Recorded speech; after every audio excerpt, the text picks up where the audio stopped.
UPPL हिसाबै फैबाय थानाय जे बिटिसिनि बिसायख'थि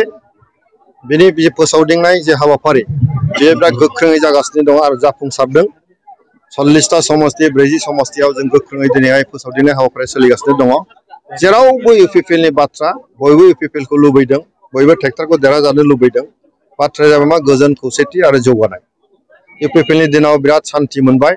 जौगानायाबो जादों बयबो जाथि जनगोष्ठी ज' मिलायनानै थानो हानाय परिबेस फैदों बेखौ आरोबाव लुबैबावदों आरो बे सम्भब जायो इउपिपिएलनि गेजेरजों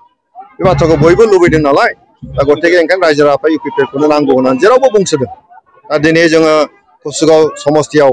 आङो निजे फैदों बेवहाय नैबे माने जोंनि जलायस्रि ओनसोलाव दहाय थांबाय आङो मैनागुरि ओनसोलावहाय मानसिफ्रा हाजार हाजार दिनै फैदों बयबो एखे बाथ्राखौनो बुंदों जे जोंनि इउपिपिएलखौनो नांफिनगौ आरो जोंना कुसुगाव समस्तियाव थांनाय बारावबो जों देरहाखादों नङा होमबा थांनाय बाराव कुसुगाव समस्तियाव हाग्रामा महिलाराबो गेलेदोंमोन नाथाय हाग्रामा महिलारखौनो थांनाय बाराव जों फेजेनदों दा आरो रबिराम नार्जारिखौ फाथायहरदों बिथाङा एबारबो आरो रबिराम नार्जारिया बहाय जेनगोन एखेबारे स्पष्ट जागोन बेवहाय आरो रबिराम नार्जारिया क'क्राझाराव थायो उखिल मोसाहारिया बे जायगानिनो गतिके बयबो थांनाय बारनि जि खामानि प्रमद बर'नि जि खामानि बयबो बेखौ मोजां मोननानै दङ ओंखायनो एबार कुसुगाव आरोबाव इउपिपिएल माने देरहासार जागोन बे बाथ्राया रोखा जाबाय आङो एक्जाक्टनि नाम्बारखौ बुङा खिन्थु सरकार दानो थाखाय 21टानि बारा नांगौथ' खिन्थु दासिम जों हिसाब खालामनानै नायबाय जों 25टानि बारा मोननो थांगासिनो दं दा खिन्थु सरकारा जों हारसिंनो दागोन बे जिनिसा स्पष्ट जाबाय फैबाय थानाय समाव जों हारसिंनो सरकारखौ दागोन आङो कुसुगाव ओनसोलनि आइएफआ रायजो राजाफोरखौ बुंगोन थांनाय 2020 मायथाइयाव कुसुगावनि आइएफआ रायजो राजा इउपिपिएलखौ देरहासार खालामबाय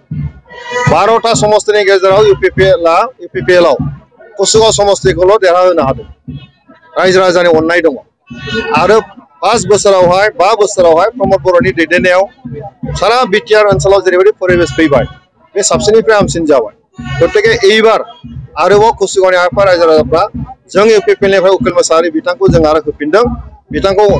आरो होफिनबावनो थाखाय जोङो खावलायगोन बयबो भट होनानै देरहासार खालाम जेरै एएम मोनदों